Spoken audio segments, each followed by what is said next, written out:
Welcome to Big Boof Bets. It's the Get That Money podcast. I am Nate Stephenson, as always, joined by Mr. Big Boofy Scureman and Mr. Tony T-Bone Guarino. It is week 1 of the 2020 NFL season. I'm excited. How about you guys? Oh, man, it's finally here. A couple more days. I got real meaningful NFL football on TV. I'm elated, dude. I'm so happy. Oh, I know, man. Me too. How about you, Tone? Oh, just farting sunshines and rainbows over here. So I'm ready for this to start. That's a lot of happiness, man. I hear you. Oh, man. All right, guys. So normally, obviously, we'll be touching on the previous week, but since it's week 1, let's get right into it. What do you guys think? Let's do it. Okay, some strong wisdom there from Nate Dogg. But, let's kick things off with our Thursday night game between the Houston Texans and the Kansas City Chiefs. With the Chiefs laying 9 and your over-under at 54.5. I mean, come on now. Chiefs. Chiefs are they're laying 9 at home. I love them. I love them to win. Let's be real. When do I not love the Chiefs to win? But I do love the Chiefs to win. Playing the Texans at home, a Texans team in theory that's not as good as it was last year, with the subtraction of DeAndre Hopkins. Brandon Cooks stepping in as the new number 1 receiver in Houston. Still a little injured to my knowledge. You have the Chiefs coming back pretty much intact. It would not surprise me at all that they win this game by more than 9 points, excuse me. But week 1 of the season, still so much unknown with this COVID shortened preseason and no preseason games. So it's just to be safe. I think the best advice is to pass this game. Truthfully, I think the Texans and Chiefs playoff game last season is a microcosm of how the Texans can be in any game. And they are capable of whooping on anybody, and they are capable of losing to anybody. They can blow a huge lead. They can come back from a big deficit. They are one of the more difficult teams to predict. Obviously, we are in the business of predicting correctly. So I'm going to personally stay away from a team like that. And I am staying away from this game. I would take the Chiefs to win. I know during our discussion, and we might share a little more specifically at the end of the podcast here, but this might be a game you want to, maybe tease that line for the Chiefs down a touchdown or so and play it that way. But for the most part, I'm staying away. I hate this game. I mean, I love the game to watch it, but I don't want to bet on it. You know who I love, Boof? Chiefs. Chiefs. All right. Well, like the Ice Queen Elsa herself, let's continue to dive into the unknown here and kick off in the Sunday, the 1 o'clock games with the Miami Dolphins at the New England Patriots, with the Patriots laying 7 and you're over-under at 43. I told y'all last year the dynasty's dead. And guess what? I think it's still dead. I will be taking the Dolphins on the money line. In some stuff. I'm not afraid. I'm still not afraid of the Patriots. The Dolphins are an even better team this year than they were last year at the end of the year. They finished the year strong. Flores building that winning culture. Dolphins adding some quality free agents and talent through the draft. New England losing not only a surefire Hall of Famer, but the GOAT in Mr. Tom Brady. You have people opting out on defense and offense, Hightower and Chung on defense, other players, some of the little wide receiving talent they did have opting out. New England, they got Cam Newton, but you don't even know what you're going to get from him. And you're telling me you're going to give me 7 points with the Dolphins after they beat New England, a better New England, after a worse Dolphin team beat a better New England team in December last year? Oh, man, this is a no-brainer. Dolphins +7 all day. Yeah, I'm very much with you on the Dolphins. I love them at +7. I think this is one you're going to want to jump on the second you log in to your favorite, betting site or whatever, and go ahead and lock that one in, because if the line gets under 7, 7's one of those checkpoints. That's a full touchdown. That's one possession. You start to get under 6.5, it's easy to lose. Have your bet get busted on you. So get that 7 and lock that one in. I think pay attention to what Cam Newton's rushing yards total is going to be. I think New England is going to run him a ton this season, and I think they're going to start with that this week. So, if you can get anything under 40 yards, I would definitely entertain Cam Newton over there, but they normally don't have the player props out this early in the week. But pay attention for that. But yeah, I love Miami +7. New England lost a lot of important players, including the GOAT, or at least one of the GOATs, Tom Brady. So love Miami +7. And we locking that one in this week, Nate?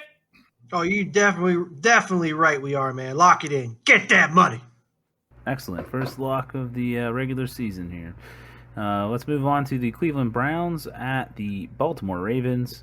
The Ravens are laying 7.5, and the over/under is at 48.5.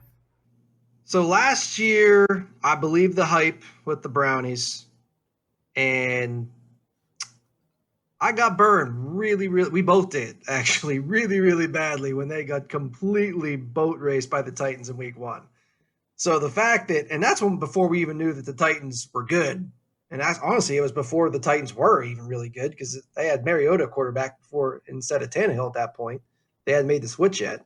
So you had a lesser Titans team boat race Cleveland in week 1 last year. This year, Cleveland is playing one of the best teams in the league going into the season in the Ravens. And they're doing it with basically no offseason, a shortened preseason, with a brand new coaching staff and new system. To me, that is not a good recipe at all. So obviously a lot of things I'm saying here is points to lay the points with the Ravens. And I really want to do that.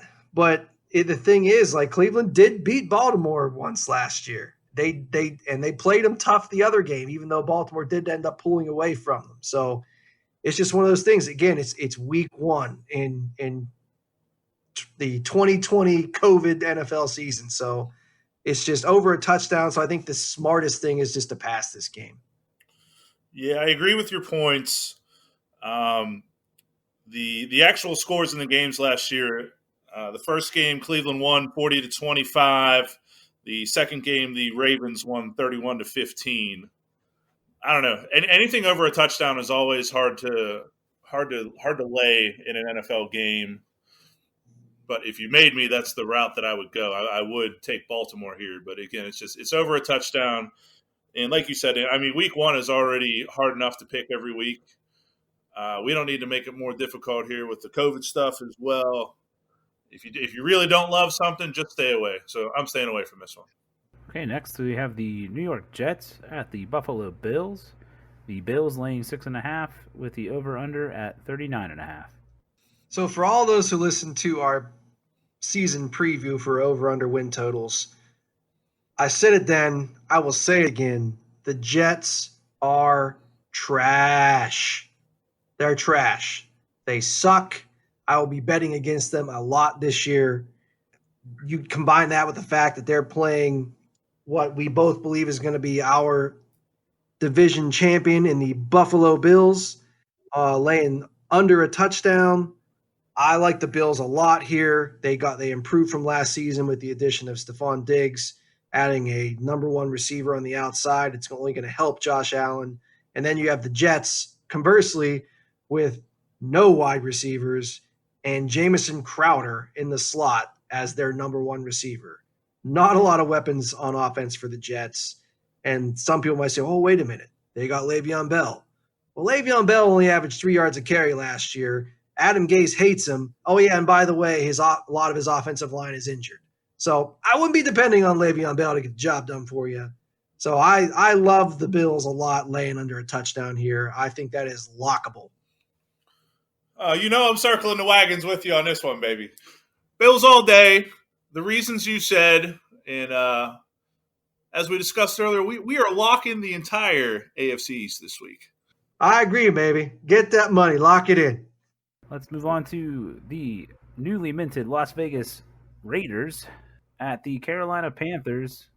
The Raiders are going to lay 3 here with the over-under at 47.5. So I'm going to start off by saying definitely passing this game.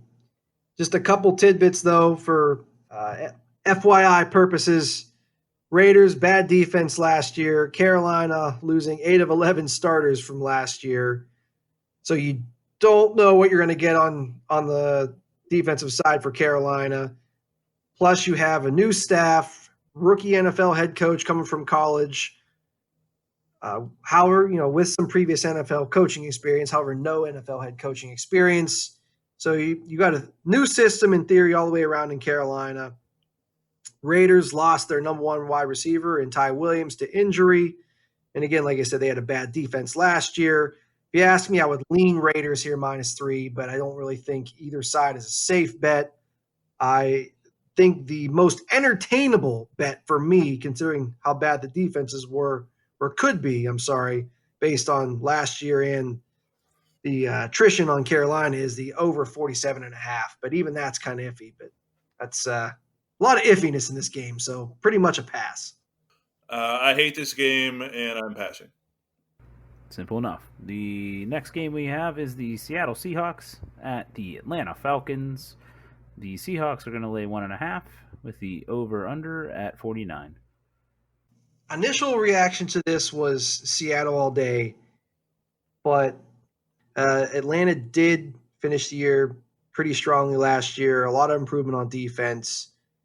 I do think it's going to be really interesting to see how they start the season this year. If they start to look a lot this year at the beginning of the season like they did at the end of the second half of last season, honestly, Atlanta could not only make the playoffs, but they could make some noise in that division.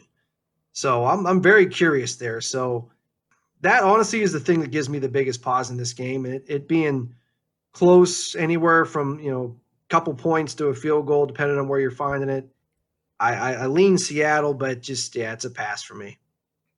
I like both of these teams.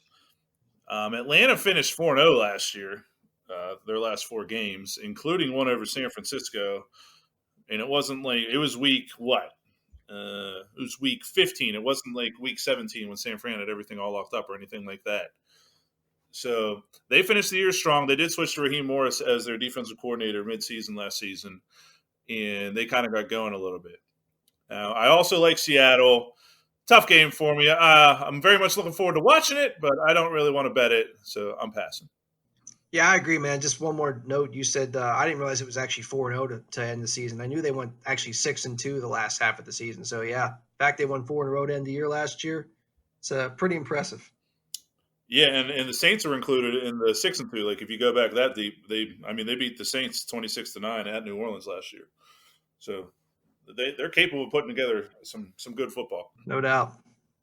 All right, let's throw it over to the Chicago Bears at the Detroit Lions. The Detroit Lions laying 3 points with the over-under at 44.5. Yeah, I'm all over Detroit -3 here. Chicago, again, from talking to our season preview, Chicago sucks. They have 2 backup quarterbacks trying to be their starter. I believe I heard that Trubisky is going to be starting week 1. So you can't really expect a whole lot out of the Chicago offense. Chicago did beat Detroit twice last year. However, it was 2 very close games against Detroit's second and third string quarterbacks. So you got Stafford coming back.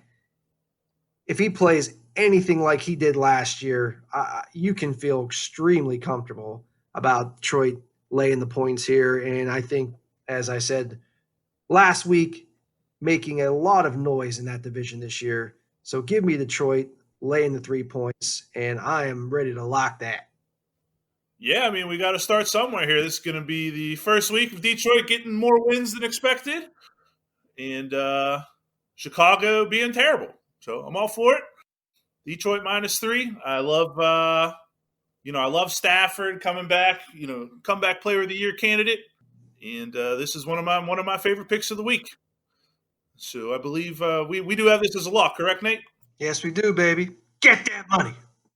Up next, we have the Indianapolis Colts at the Jacksonville Jaguars. The Colts at -8 and the over/under at 45.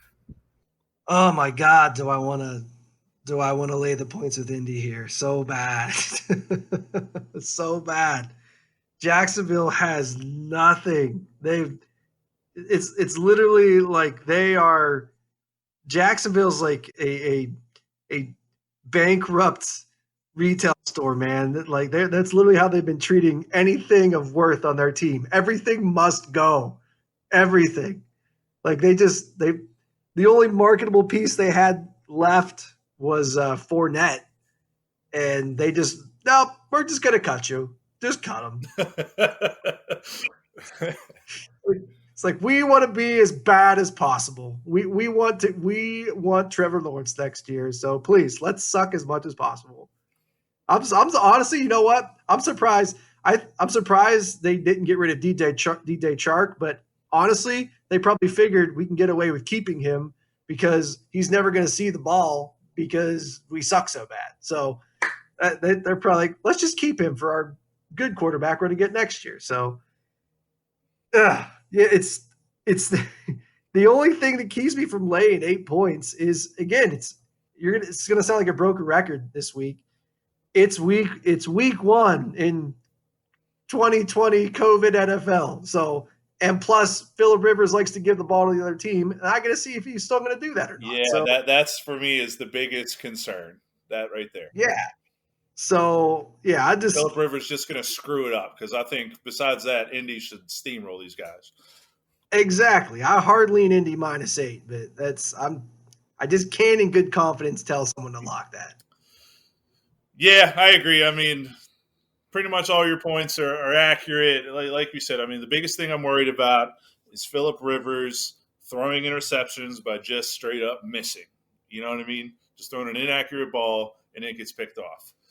And stuff like that, especially when we're talking about covering over a touchdown, it's just, especially, and again, week 1, COVID, all that, it's too much unknown to commit to a -8 spread, so I'm passing. Next, we have the Green Bay Packers at the Minnesota Vikings, with the Vikings laying 3 and the over/under at 45.5. I mean, I know this game's in Minnesota, but something we haven't touched on very much.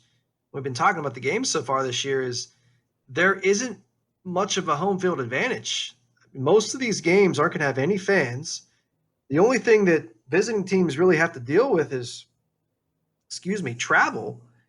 And that's it. And Minnesota, you have to assume, is going to struggle at least a little bit more this year to start the year, just because they lost their OC in Stefanski. They lost their number 1 receiver in Diggs. So, I mean, I don't, until I see how they're going to adjust to that, I'm not really putting as much stock in Minnesota. And then you basically have Green Bay coming back intact. And I know we crapped on Green Bay some, but Green Bay still did win the division last year. And they're getting 3 points in, to me, what is basically almost a neutral site game. I don't see how you can't take 3 points with Green Bay here and take that to the bank. Yeah, I'm with you. The Packers beat them twice last year. And as I just kind of think about it, it's like I feel like Minnesota got worse. They lost Stephon Diggs. They lost their offensive coordinator. And we go to Green Bay. I feel like Green Bay is kind of the same, but Green Bay was 13-3 last year. And you can say what you want about how many of the wins were lucky or whatever. They still won 13 games. And, I said this in last week's podcast, but I just want to reiterate it. Like, they drafted Jordan Love week 1, and all of a sudden everybody just thinks this team sucks. And it's just not the case. So we got Green Bay in a game that I think they're going to win. You're going to give me an additional 3 points. Love that. And let's lock another one in there, eh? Lock it in, baby. Get that money. For our final 1 o'clock game on Sunday, we have the Philadelphia Eagles at the Washington football team. How exciting. Go football team. Philadelphia here is laying 6, and the over-under is at 42.5. Still want to call them the Redskin potatoes. Still want to call them. So, yeah, knee-jerk reaction here. I wanted to lay the 6 points with Philly. But upon further review, Philly's still unfortunately being bit by the injury bug this year. Injuries on the O-line and receiver. And then you go back a little bit further and look last year. Philly didn't cover in their season opening victory against Washington last year. And then they miraculously covered late in the game in their second victory against Washington last year. So they basically didn't cover, in my eyes, both times last year. And I can't in good confidence lay the 6 points with Philly. So, yeah, I'm passing. Yeah, whenever I showed up tonight and then we did our discussion before we were recording, I was very much ready to take Philly and lay the points.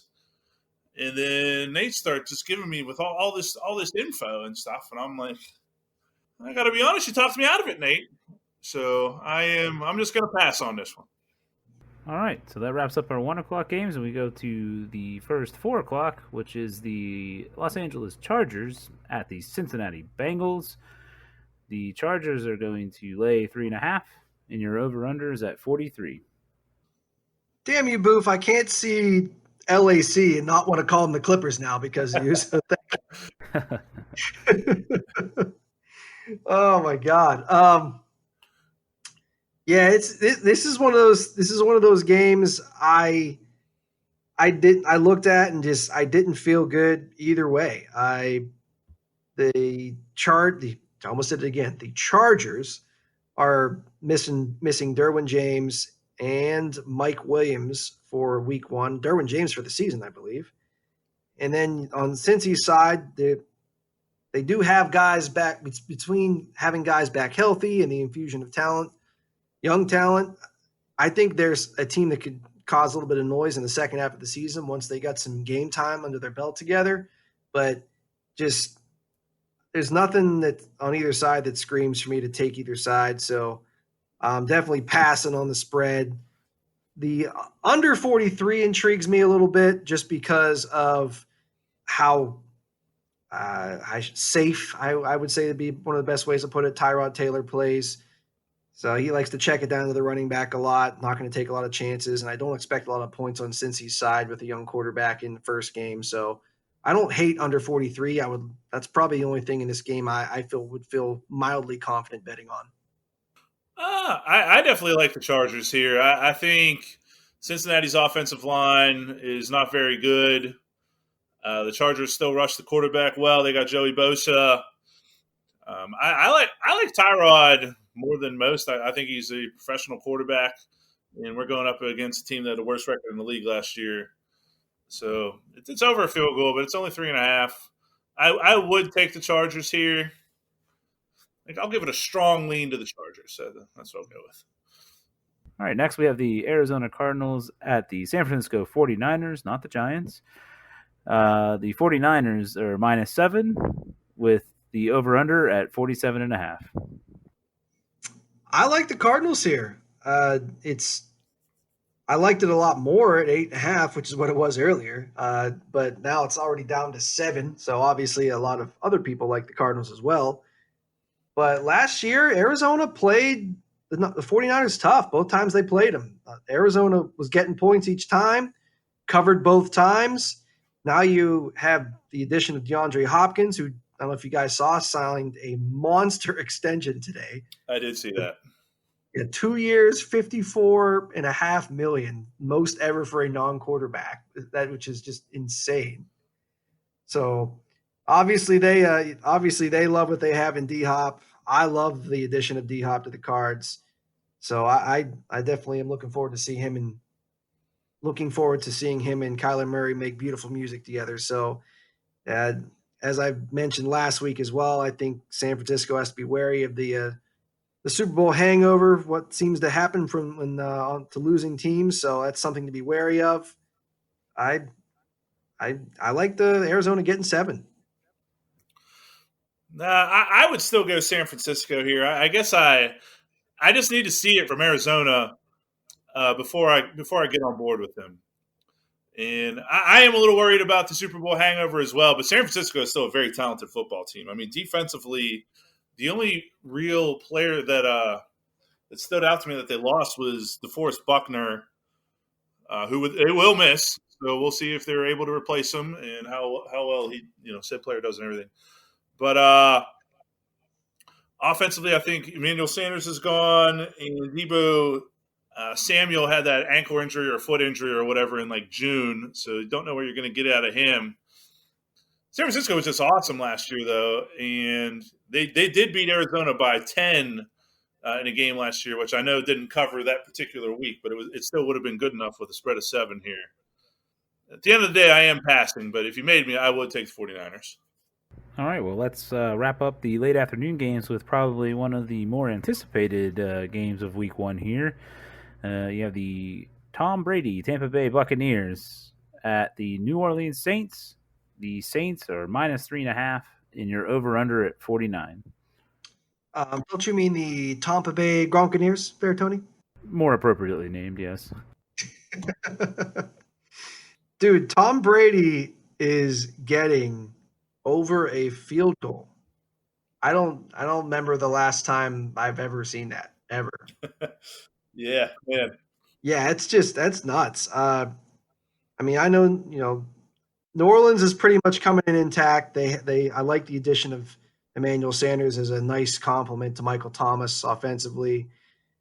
The big question mark with New Orleans is, it's Drew Brees, another year older, already starting to show signs of decline in the arm strength department, still a very capable quarterback.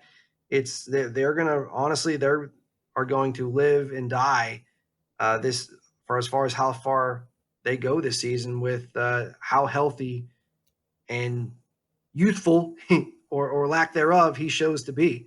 So that's the big question mark with them. I think outside of Tom Brady, Tampa Bay is young, talented, and hungry. And bringing in a guy like Tom Brady with all his experience and winning I think, could be the perfect marriage for them. And considering this is arguably the most talent he's ever had around him offensively, and that's saying something considering the almost undefeated team that Brady played back on in the day with Moss and so forth. I think Tampa Bay, if I can spit out the name, Tampa Bay is extremely talented, and I loved getting the points here, so I think that's lockable. Yeah, I'm with you. I like Tampa Bay to win the game straight up. You're going to give me over a field goal, worth of cushion. We're locking that all day, baby. I love Tampa here. Get that money. Get that money. That's a lot of money. All right. So let's close out our Sunday with some Sunday Night Football Week 1 featuring the Dallas Cowboys at the Los Angeles Rams. Dallas is going to lay 3 here, and your over-under is at 51.5. Dallas is going to show it to me before I start giving them the respect of an elite team. I gave them too much credit at times last year. I'm sure Boofy would agree that I did. And then this year, I do agree with that. I'm glad you concur. So now they have some. Travis Frederick no longer have him at center. A couple offensive line injuries. I love the addition of CeeDee Lamb. If Dak can execute the offense and get time, they could prove to be a deadly offense. But again, they have to show me. And then you have the Rams, which definitely took a step back last year. Goff did not have a great year. I don't feel good on either side of this game, so I am passing. Yeah, these teams are in a way are a little bit similar. A lot of star power, but for me, I think they're both going to underachieve. Definitely a difficult one to predict. So I will be passing. Just to elaborate a little bit more, I guess the quarterback situation are both kind of. I always like to, whenever I'm talking about this with guys, like when you talk about a quarterback, is he a guy that we're winning because of him, or is he a guy that we can win with? And so I think both of these are more, I can win with them. And, Prescott put up great fantasy numbers and everything last year. But I need to see you here with your offensive line hurting a little bit. I need to see you be able to elevate the offense and get a big win in week 1. So until I see that, I'm not ready to go betting on them. So I'm passing. Okay. Well, to finish out the week, we have some double Monday Night Football action, which is led by the Pittsburgh Steelers at the New York Football Giants, with the Steelers laying 5.5 here in the over-under at 47.5. So this is the Tomlin loss early this year. What? I'm just kidding. Yinzer Nate came out there. We had to push him away.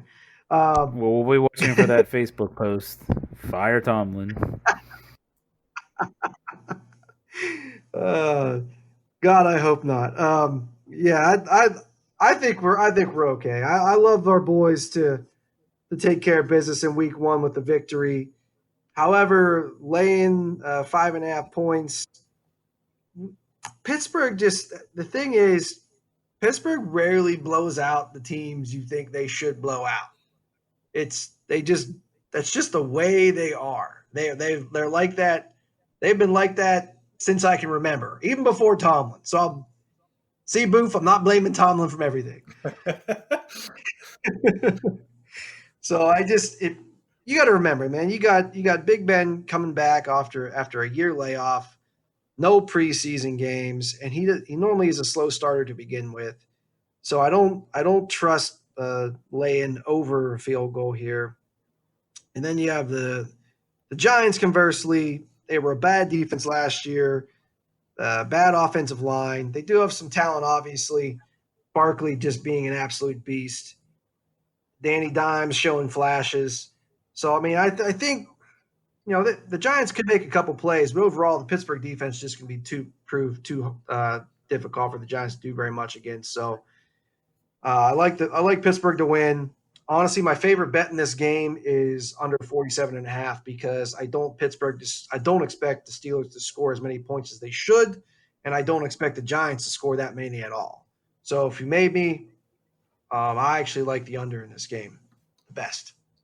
Yeah, I don't know. I know I've talked about this before. Despite how many times we pounded the Steelers under towards the end of the season last year, I do try to avoid Steelers games just because I know I have a little bit of a bias in it. So, take everything I have to say with that in mind. As far as the over-under is concerned, I don't know. I could just see the game going any way. Like, the Steelers drafted Chase Claypool, who I love. They brought in Eric Ebron at tight end, so they got 2 tight ends now that I think can play. Obviously, you have Ben back. He's coming off of the elbow surgery, but all the reports are that his arm feels better than it's felt in like over 10 years or whatever. So that we're going to have to wait and see. I mean, that could just be some stuff that they say, or that might be true. So I don't know. As far as the Giants, I mean, Saquon Barkley is a home run hitter. If you're thinking about taking an under here, I hate to, see Saquon just be pretty much contained the whole game, but rip off two monster plays that result in scores for them. And that's the type of stuff that can bust an under on you. As far as the spread, I would take the Steelers minus 5.5. I think they're a significantly better football team. But again, I do know I can be biased in these situations, so I will be staying away. All right, well, that leads us to our final Week 1 game, the late Monday night game, featuring the Tennessee Titans at the Denver Broncos. This has been a bit up and down, but I believe you'll have the Tennessee Titans at minus 1.5 while you still can, and the over-under at 41. Well, as we were talking pre-show, because this was a pick 'em as early as earlier today, actually. I'm assuming the signing of Jadeveon Clowney by the Titans had something to do with that. So that's There's another point to interject, not to interrupt you here, Nate. Just as I was scrolling through news feeds, another reaction on that line might be due to the fact that Von Miller had suffered a potentially season-ending ankle injury. That's as of a couple hours ago. So that also might be why you see. Oh, dude, that just popped up. I have the CBS HQ on. That just popped up there on the TV. Yeah. Wow. Yeah. Out for the year.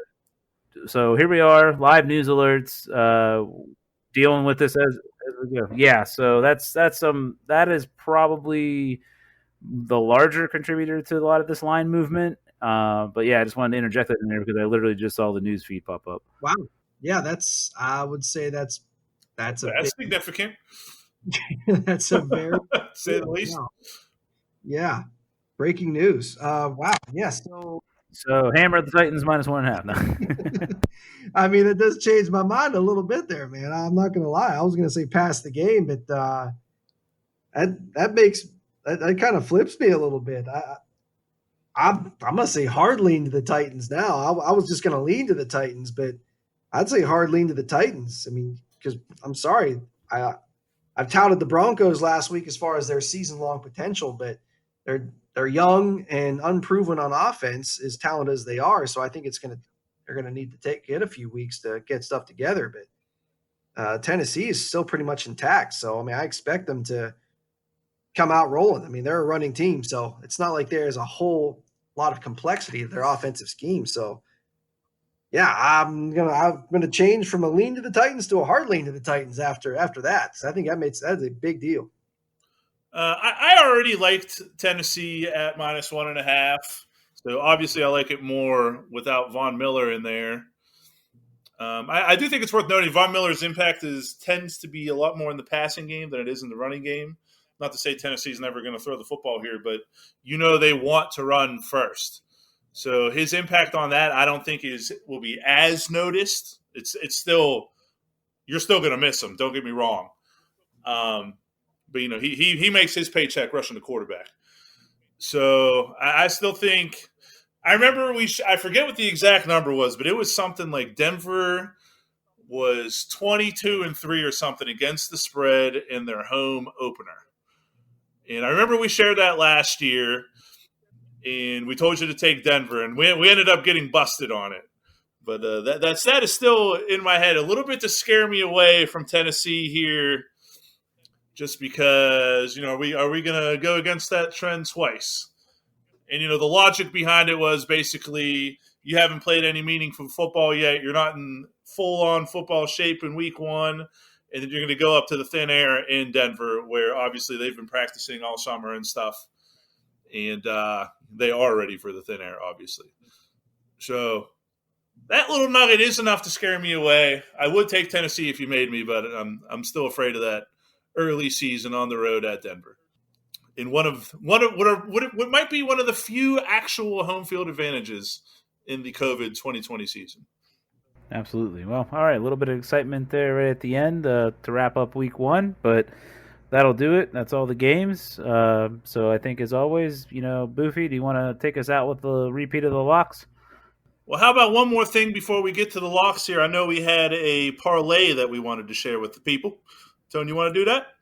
Oh, yeah, that's right. Thanks for reminding me. Yeah, we have a little teaser we put together for you guys. Pretty simple here. This is going to feature the Chiefs, the Ravens, and the Colts. That would be parlaying the spreads with a 6-point teaser.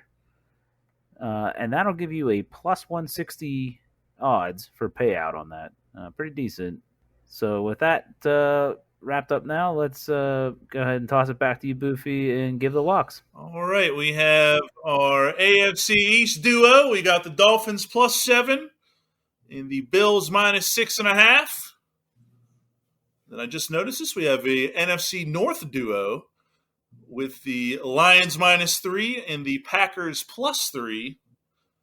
And then we got your Bucks +3.5. 5 locks for the week. Anybody else want to comment on anything? That looks beautiful, baby. I like. Let's start 5-0. But I don't know, man. I'm looking forward to it. All right, guys. Should be an awesome week 1. I can't wait to watch it. And be sure to like, share, and subscribe to the podcast. Best of luck to everybody, and let's get that money. Get that money.